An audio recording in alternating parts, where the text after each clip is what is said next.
Fiona Blaine opened her eyes and tried to focus on the glowing red numbers of the digital clock. Without her glasses, she could only barely tell the numbers were 5:29, 1 minute before alarm. She reached over and clicked the off button so the alarm wouldn't wake her husband, Sonny. She sat up and fumbled for her glasses on the nightstand while giving silent thanks she was able to sleep a few extra minutes on weekends. Every morning for the past 52 years, Fiona had risen at 4 a.m. to prepare breakfast for Sonny. Weekends meant she could sleep an extra couple hours and start breakfast at 6. Not today, however. Today was the Cock County Celtic Festival, and as he had for 49 festivals in a row, Sonny would be leading the parade with his bagpipes and full dress kilt. She would need to start breakfast earlier this particular Saturday. Fiona slung her cream-colored flannel robe around her body and walked quietly to the kitchen. She clicked on the light. In the middle of the kitchen floor lay Monster, their old black lab. Monster hardly cracked his eyes as Fiona opened the refrigerator door. She would start the biscuits first, and as soon as they went into the oven, she would fry the bacon, and then finally would be the eggs. The eggs. She scanned the contents of the refrigerator. Where were the eggs? How on earth could she have forgotten yesterday to pick up eggs from the grocery store? Sonny would be up soon, expecting his usual cheese scrambled eggs before heading off to the festival. She knew what he would say, too. He'd tell her this wouldn't have been a problem if the door to the chicken coop hadn't been left open a year ago September, when, in the middle of the night, a fox or coyote or something had entered the coop and killed their 5 good laying hens.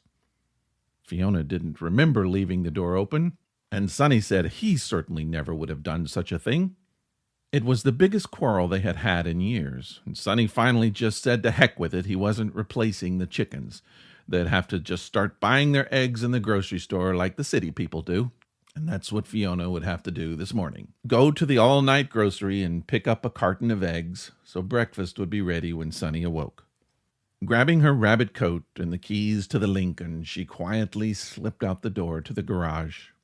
At this hour, there would be no one at the grocery store who would give one care she was still in her sleeping gown. She adjusted the car seat and mirrors from Sonny's regular presets, turned the key, cranked up the heater, and headed down Sussex Road. Cooper's 24-hour grocery was only 3 miles away, so she had plenty of time to park, grab the eggs, and get back to the house before Sonny stirred. For a second, she worried Monster might bark and wake up Sonny when she returned, but then she realized it was, after all, Monster. That dog hadn't barked at a soul in 7 years. Fiona saw the old church cemetery and knew she was halfway to Cooper's. Ahead, she saw an unfamiliar old wagon on the side of the road. The headlights of her car illuminated a cardboard sign with the words, "Ordell's Farm Fresh Eggs," scrawled on it. "Thank you, Lord," she said out loud as she pulled the car over. It wasn't unusual in Cock County for local farmers to sell their products roadside, so she was grateful this would save her 10 or 15 minutes.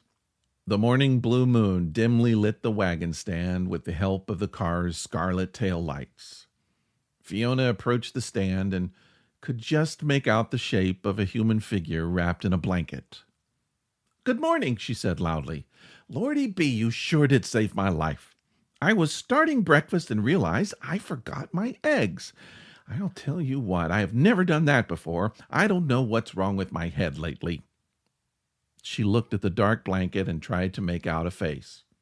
There was no movement. "Are you Ordell? Hello? Is someone in there?" A hand stretched from the blanket and pointed at the eggs. "My husband sure loves his eggs, so I'm going to take a dozen," she said. She collected 12 large eggs and put them in a small basket. "I'm just thankful you were out here and kept me from having to go all the way to the store. How much do I owe you, Ordell?" No response came from the blanketed figure. Fiona placed a $5 bill on the stand. I'm going to put this here. You just keep the extra for your trouble, you hear? Have a good morning, Ordell." She ignored the silence coming from the blanket and hurried to her car. "He probably doesn't even speak English," she said to herself. "Poor man is trying to make a living and can't even talk to his customers." When she returned to the kitchen, Fiona noticed Monster had relocated to the bedroom. Breakfast preparations would need to begin immediately. She put the basket of eggs on the counter and grabbed the biscuit dough from the refrigerator. She always made enough dough for the entire week and had just enough left for this morning's biscuits. She kneaded the cold dough until it was warm from her hands, and she rolled it out and cut it into round biscuit shapes. When the oven reached 425, she put them in. She placed the iron skillet onto the large burner of the stove. She pulled off 4 long strips of maple bacon and laid them on the hot skillet surface. She thought about how they looked like little flesh bandages, and she watched them begin their bacon dance, shrieking, wrinkling, squeaking, and popping. The grease bled from each strip and bubbled in the pan. The wonderful bacon smell began penetrating all corners of the house like some savory specter.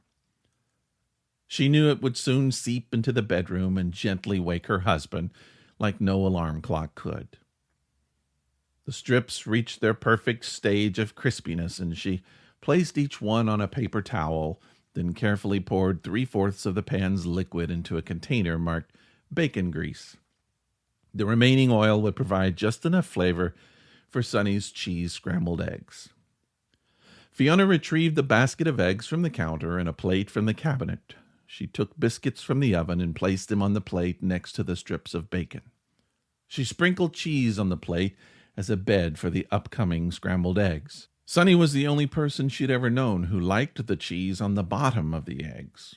He always said it made the cheese more melty. She cracked an egg against the side of the iron skillet. Fiona was aware she wanted to scream when the first cold, slimy tentacle whipped out of the egg, but she was prevented from doing so when it wrapped twice around her mouth. The second tentacle was thinner, sleeker than the first one, almost like a lizard's tail. It ran up the back of her neck and sprouted tiny little fingers that twitched and spread across her scalp. 2 of the fingers dropped down her forehead and pushed through her eye sockets. Her glasses fell to the floor, and she got an immediate feeling she would never be needing them again.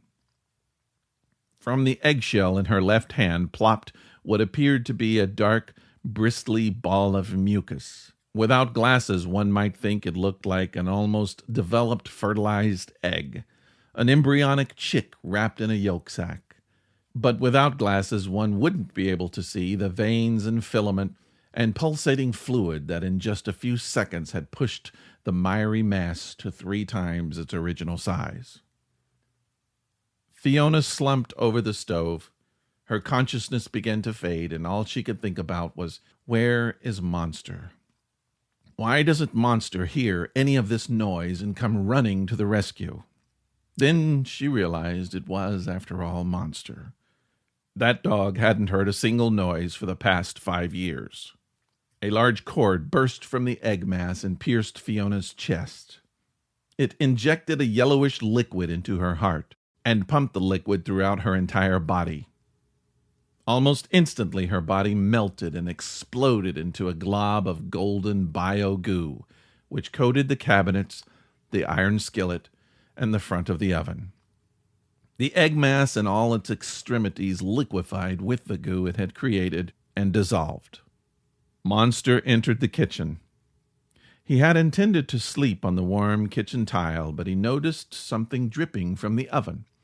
He slowly waddled over to the stove and licked the pool of goo in front of the oven, and then the oven door itself. He walked back to the middle of the kitchen, turned in 2 circles, and laid down to sleep. Sonny came into the kitchen looking the way he always did before going out in Highland dress. White shirt, Prince Charlie jacket, white hose and gillies, and completely nude around the hip region. He always waited until the last moment to put on his kilt.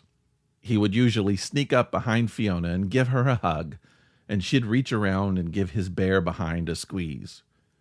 But this morning, Sonny didn't find Fiona at the stove. Monster was in the middle of the floor, and Fiona's robe was in a pile in front of the oven. Where was his wife?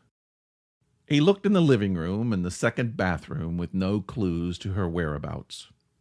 The car was in the garage, and Fiona's rabbit coat was draped over the rocking chair.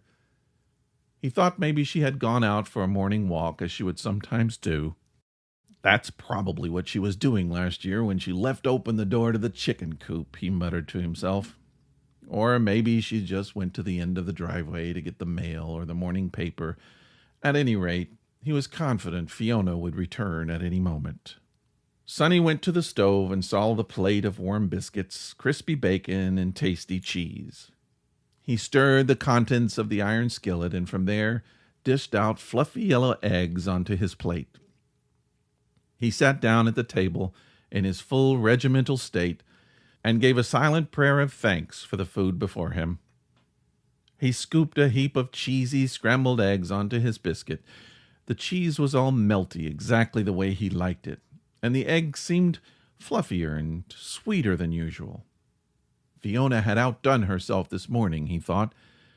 He looked out the kitchen window and watched an old wagon pass by the house and thought about how Fiona had made his breakfast every day for the past 52 years.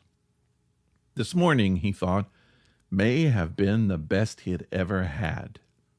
He wiped his mouth. Damn good eggs.